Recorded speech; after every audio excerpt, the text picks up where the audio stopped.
ത്തിന്റെ പച്ചവസന്തത്തിലും വ്യക്തികളുടെ കരികരികൾ നാടുകളിലും നെയ്തെത്തുന്ന അക്ഷരങ്ങൾ, ചിരിയും കരച്ചിലും പകരുന്ന രംഗങ്ങൾ, അമ്പരിപ്പിക്കുന്ന സംഭവ വികാസങ്ങൾ എന്നിവയാൽ സമ്പന്നമായ ഈ നാടകത്തിലൂടെ നിങ്ങൾക്ക് പ്രിയപ്പെട്ട കഥാപാത്രങ്ങൾ നിങ്ങളുടെ മുന്നിൽ ജീവിക്കുന്നവരായിരുന്നു. നമ്മുടെ ജീവിതത്തിന്റെ ലളിതവും സുന്ദരമായ നിമിഷങ്ങൾ നാം തിരിച്ചറിയുന്ന ഒരു ലോകത്തിലേക്ക് തങ്ങളുടെ മനസ്സിനെ താലോലിപ്പിക്കാൻ ഈ നാടകം ശ്രമിക്കുന്നു. ഈ നാടകത്തിലെ കഥാപാത്രങ്ങളും സംഭവങ്ങളും സർവ്വതും നമ്മളുടെ മനസ്സിൽ കുടികൊള്ളുന്ന കെട്ടുകഥകളും സ്വപ്നങ്ങളിലും നിന്നുള്ളതാണ്.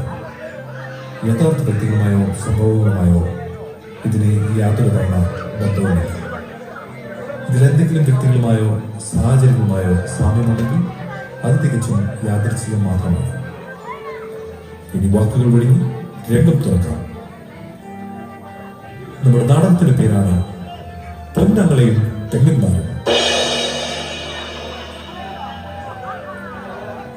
ദക്ഷിണേന്ത്യ വ്യാപാരങ്ങളിലെ ഒരു സുന്ദരമായ ചെറിയാണ് ബവ. പച്ചപിടിച്ച പുൽമേടുകളും നീണ്ടു നിൽക്കുന്ന കുന്നുകളും ഈ ഗ്രാമത്തിന് ഒരു സ്വപ്നഭൂമിയുടെ ദൃശ്യവിസ്മയം പകരുന്നു. ഇവിടെ ഒരു കുഞ്ഞു ആശുപത്രി, ബൗറൻ ഹോസ്പിറ്റൽ. ഇവിടേക്ക് ജോലിക്കായെത്തുന്ന ഒരു മലയാളി നഴ്സിന്റെ കഥയാണ് പൊന്നാങ്ങളെയും തെങ്ങന്മാരും.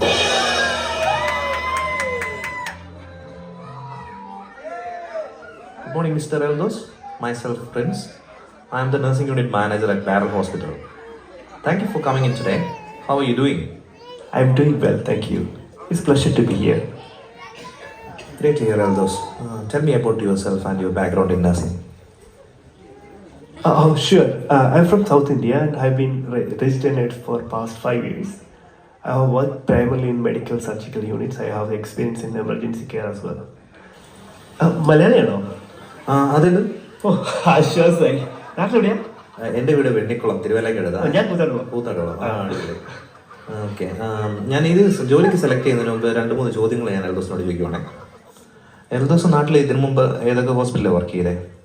ചേട്ടാ, ഞാൻ കോട്ടയം മെഡിക്കൽ കോളേജിൽ കഴിഞ്ഞ 5 വർഷം ICU നേഴ്സായിട്ട് വർക്ക് ചെയ്യായിരുന്നു. കഴിഞ്ഞ വർഷം ഞാൻ ഇങ്ങോട്ട് വന്നേ. ഞാനിവിടെ ഹാർവിസണിൽ കെയറായിട്ട് വർക്ക് ചെയ്യായിരുന്നു. ഇപ്പോഴാണ് രജിസ്ട്രേഷൻ കിട്ടിയത്. ഓക്കെ എൽദോസ്, ഹോസ്പിറ്റലിലെ വർക്കിംഗ് സ്റ്റൈല് വളരെ ഡിഫറെൻ്റ് ആണ്. ഇവിടെ വർക്ക് ചെയ്യണമെങ്കിൽ നല്ല സ്കിൽസ് ആവശ്യമുണ്ട്. ചേട്ടാ, ഞാൻ നല്ല കോൺഫിഡൻ്റാണ്. Ventilator support, monitoring, intubation, central line, ഇതൊക്കെ എല്ലാ പ്രൊസീജിയറും ഞാൻ പുലിയാണ്. അടിപൊളി. ഇതൊക്കെ അറിയാമല്ലേ? പക്ഷേ എൽദോസ്, ഇതിൻ്റെ ഒന്നും ആവശ്യം നമുക്കിടില്ല. ഇവിടെ വേണ്ടത് കാട്ടിലേക്ക് ചാടാൻ പോകുന്ന എല്ലാ വികളെയും പിടിച്ച് മടക്കി കിടക്കണം. പിന്നെ അതുപോലെ ഹോസ്പിറ്റലിൽ കൂടെ കിളി പോയി കറങ്ങി നടക്കുന്നവരെല്ലാം കൂടെ നടക്കണം. പിന്നെ തിരിച്ചും മറിച്ചൊക്കെ ഇട്ട് എല്ലാവരെയും പാടി ചേച്ചി എനിക്ക് നല്ലതായിട്ട് പഠിച്ചാൽ മതി. പാടൊക്കെ മാറ്റുന്നു. ഞാൻ ഇവിടെ ഹാർവിസണിൽ വർക്ക് ചെയ്തുകൊണ്ടിരുന്നത്. കണ്ണടച്ച് വേണമെങ്കിൽ ഞാൻ പാടൊക്കെ മാറ്റും. ആ കാര്യത്തിൽ ഞാൻ വൻ പുലിയാണ്. ഓക്കെ എൽദോസിന് ഞാനിവിടെ സെലക്ട് ചെയ്യുക. ഞാനൊരു മലയാളി ആയതുകൊണ്ട് മാത്രമേ ഞാൻ എൽദോസിന് കുറച്ച് രഹസ്യങ്ങളൊക്കെ പറഞ്ഞുതരാം. ഈ ഹോസ്പിറ്റലിൽ പിടിച്ചേക്കാൻ നല്ല പാടാണ്. നമ്മൾ പറന്ന് പണിയെടുക്കണം. അതുപോലെ കഴിഞ്ഞിട്ട് ഇവിടെ കുറേ പ്രധാനികളുണ്ട്. ഇവരെയൊക്കെ പറ്റി ഒന്ന് നല്ലതായിട്ടൊന്ന് പഠിക്കണം. അത് ശരിയാ. ഇവരെ പറ്റിയൊക്കെ ഒന്ന് മനസ്സിലാക്കുന്നത് വളരെ നല്ലതാണ്. ഇവരൊക്കെ എങ്ങനെയുള്ളവരാണെന്നൊക്കെ മനസ്സിലാക്കുവാണെങ്കിൽ എല്ലാവരെയൊക്കെ ഒന്ന് സോപ്പിട്ട് എങ്ങനെ. എൽദോസ്, ഞാൻ ആദ്യമായിട്ട് പരിചയപ്പെടുത്തുന്നത് ഇവിടുത്തെ സീനിയർ സിസ്റ്റർ നിഷയാണ്. ഈ ഹോസ്പിറ്റൽ തുടങ്ങിയപ്പോഴെങ്ങാണ്ടാണ് പുള്ളിക്കാരി ഇവിടെ ജോലിക്ക് കയറി എന്നാണ് ഇവിടെ പറഞ്ഞ് ആൾക്കാരൊക്കെ പറഞ്ഞു നടക്കുന്നത്. നിഷേനെ പറ്റി എങ്ങനെയാണ് എൽദോസിനെ പറഞ്ഞ് മനസ്സിലാക്കേണ്ടതെന്ന് എനിക്കറിയില്ല. എന്നാലും ഞാനിപ്പോൾ ഒരു എക്സാമ്പിൾ പറയാം. ഇപ്പം അളിഞ്ഞ് പരിപ്പിളകി പണ്ടാരം അടങ്ങി കിടക്കുന്ന വാർഡാണെങ്കിലും അവിടേക്ക് നിഷേനെ അങ്ങോട്ട് ഇറക്കി വിട്ടാൽ ഒരു അരമണിക്കൂറിനുള്ളിൽ പുള്ളിക്കാരി അവിടുത്തെ പരിപാടികളൊക്കെ സെറ്റാക്കി തരും. പണി മുഴുവൻ തീർക്കും. ഇടവും വലവും നോക്കത്തില്ല. വാളെങ്കിൽ വാള്, പാടെങ്കിൽ പാട്. എന്തിന് പറയാൻ, മരിക്കാൻ കിടക്കുന്നവർക്ക് പോലും ഒരു സമാധാനം കാണില്ല. ഒക്കെ എണ്ണിപ്പിച്ച് കുളിപ്പിച്ച് നേരെ അങ്ങ് ഇരുത്തും.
ഇവിടുത്തെ രണ്ടാമത്തെ സീനിയർ സിസ്റ്ററാണ് ബിനി ചേച്ചി.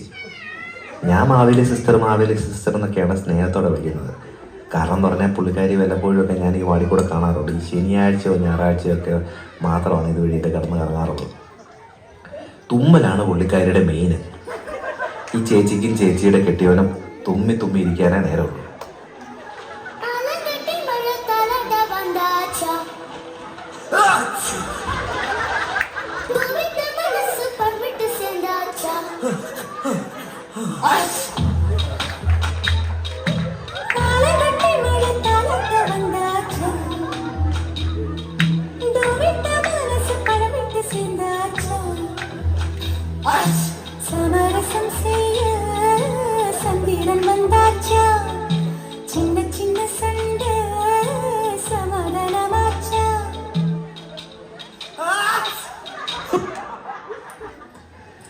ഇനിയാണ് കൂട്ടത്തിലെ കൊമ്പൻ മറിയാമ്മ സിസ്റ്റർ.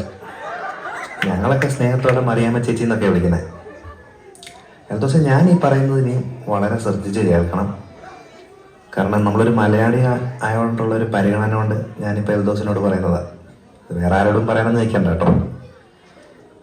പണ്ടൊരിക്കൽ ഒരു നൈറ്റ് ഷിഫ്റ്റിൽ നമ്മുടെ മറിയാമ്മ ചേച്ചിയും നിഷ ചേച്ചിയും കൂടെ അവിടെ ഒരാളുള്ള അപ്പച്ചന് രാത്രി മരുന്ന് കൊടുക്കാൻ പോവുക.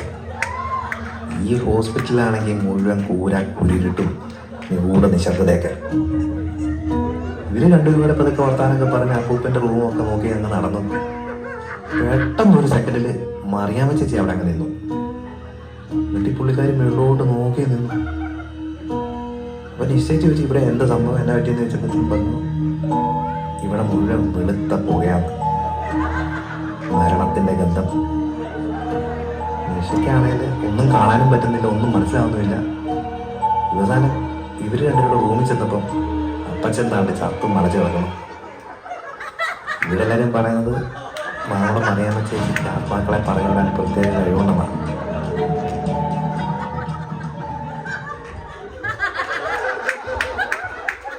ചേട്ടാ, in a patient with concurrent end-stage renal disease, systemic lupus erythematosus, and uncontrolled type 1 diabetes mellitus presenting with symptoms of acute pancreatitis and exhibiting a paradoxical acid-base disorder with a gap in metabolic acidosis and metabolic alkalosis, how would you differentiate between the causes of the mixed acid-base disturbance and prioritize interventions while considering the potential impact on the patient's hypothermia and uremic toxin? How would you address the potential for the hepatorenal syndrome and its effect on the patient's hemodynamic stability and overall prognosis, considering the ethical dilemmas of aggressive versus palliative care in such a complex case?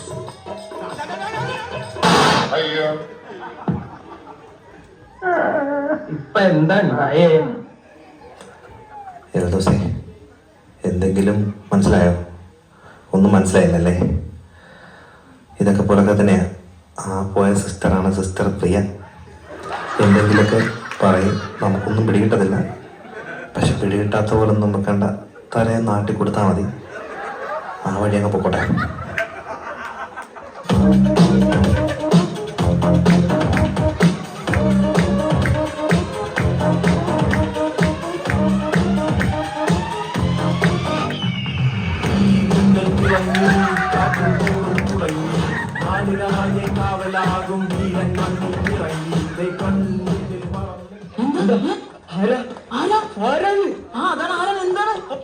ഇതാണ് ആ പോയതാണ് sister GB.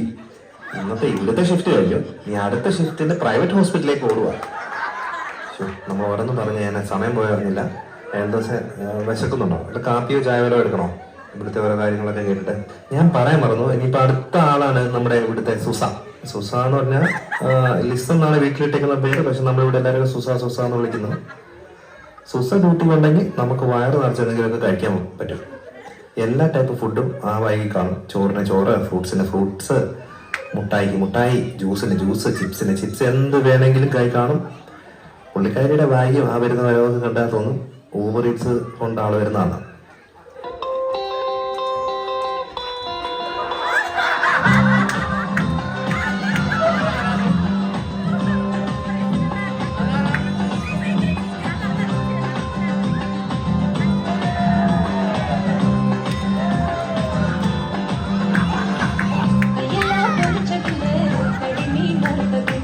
കടുമ്പുളി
ഇതാണ് sister Betty.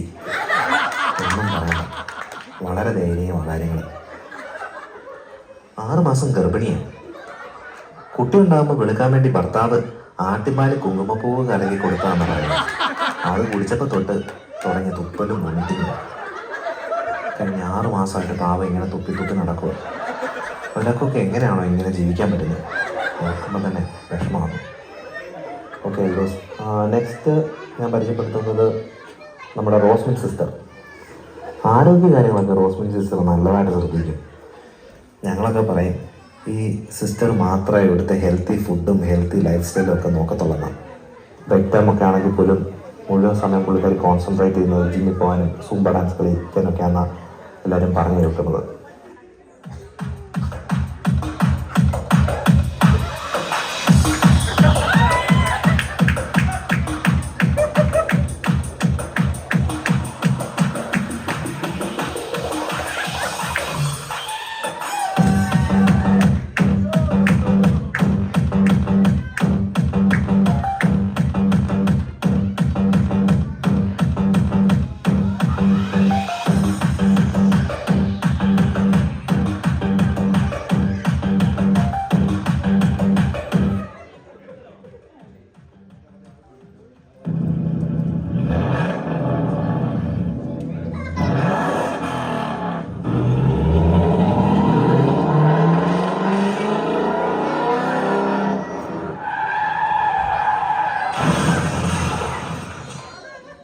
പേടിക്കണ്ട ദിവസേ, അത് നമ്മുടെ ടെസ്മി sister രാവിലെ ഡ്യൂട്ടിക്ക് വരുന്നു.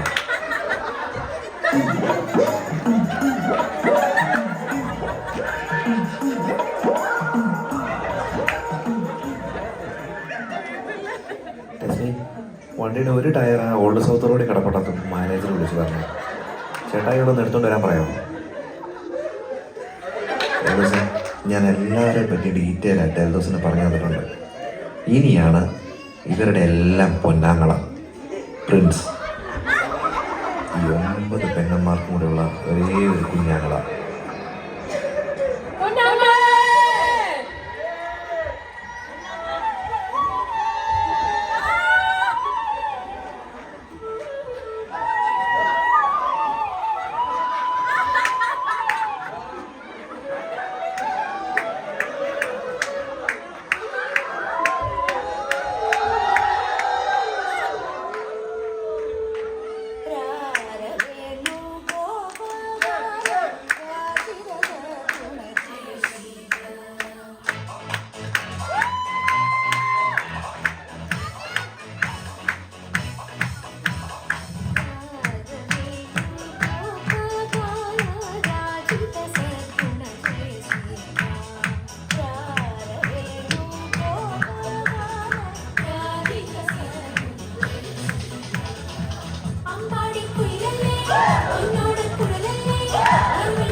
ഓക്കെ ദിവസേ, അപ്പൊ ഇത്രയും പേരാണ് ഇവിടുത്തെ താരങ്ങള്. ഓ, ഈ ടൈപ്പ് സാധനങ്ങൾ ഇനിയും വരാനുണ്ടോ? അതല്ല, ഇത് നമ്മുടെ വാർഡ് മാത്രമാണ്. ഇനിയിപ്പോൾ ICU കിടക്കുന്നു, എമർജൻസി കിടക്കുന്നു, സർജിക്കൽ വാർഡ് കിടക്കുന്നു, തിയേറ്റർ കിടക്കുന്നു, അങ്ങനെ പലതും ഉണ്ട്. ഇനിയിപ്പോൾ എനിക്ക് ഇന്നും സമയമില്ല. 3:30 ആയി. എനിക്ക് കൊച്ചിനെ വിളിക്കാൻ പോകണം. ഇനി എനിക്ക് ബാക്കിയുള്ളവർക്ക് നമുക്ക് അടുത്ത പരിപാടിക്ക് പറയാം. ഈ കഥ ഇവിടെ കൊണ്ട് അവസാനിക്കുന്നില്ല. ഇനിയാണ് ഒരു യഥാർത്ഥ